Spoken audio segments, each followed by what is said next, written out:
Hello again. Judgment is being delivered in the trial against self-confessed East Rand serial rapist Nkosinathi Phakathi. The 32-year-old is linked to at least 93 rapes over 9 years. The youngest of his victims is a 9-year-old girl. Phakathi pleaded guilty to most of the charges, including rape, sexual assault and kidnapping. eNCA reporter Moloko Moloto is following the proceedings for us in court. He's joining us now live for a quick update while there is a short interval this afternoon. Moloko, good afternoon. What has happened so far in court?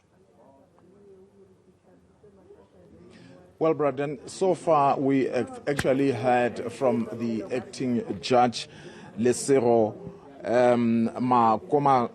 Makulumakwe, I beg your pardon, as she was just going through the charge sheet. And she started by indicating or outlining the number of charges that the accused has actually pleaded guilty to.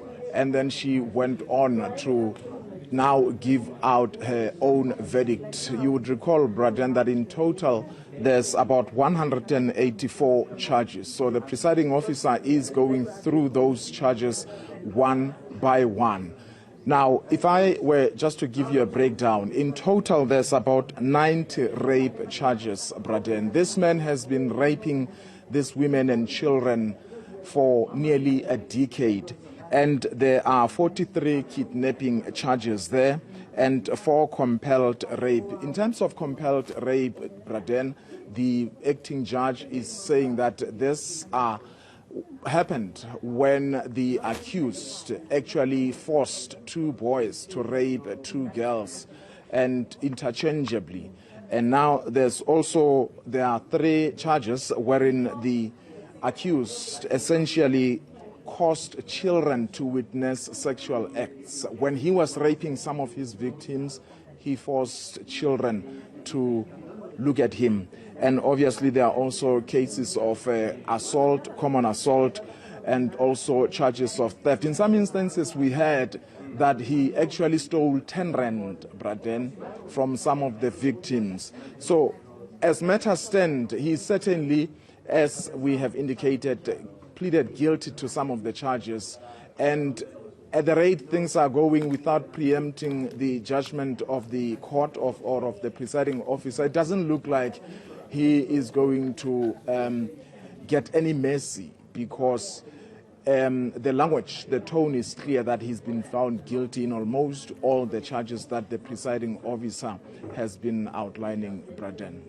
Yeah, during this short break was just a part of the delivery, because it's lunchtime and almost there. She's been delivering the judgment since this morning. And what should we expect after the break? Well, I don't think it is really lunchtime, because the presiding officer arrived in court just at around 12:20. So it might be that there are issues that she's attending to. But I must indicate that the courtroom or the court gallery was packed, Braden.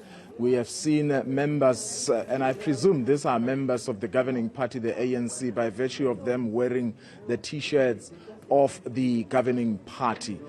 And the accused himself, Braden, he walks on crutches.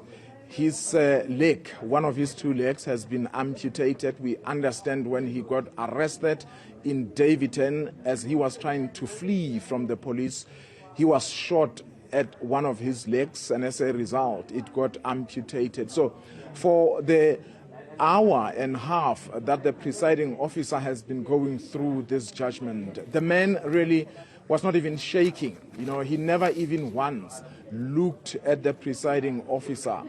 All along, he was just looking down. We don't know. We are not in his mind. We don't know whether he's showing remorse. We don't know whether he regrets. But as matters stand, we know that he is the man who's been inflicting terror to women and children in Ekurhuleni, Braden, for over or nearly 10 years. Yeah, Moloko, we know he's 32 years old. We know he's Nkosinathi Phakathi. As you said, we can't read his mind. But are we aware of anything else about him? Because he has pleaded guilty to most of the charges he's facing.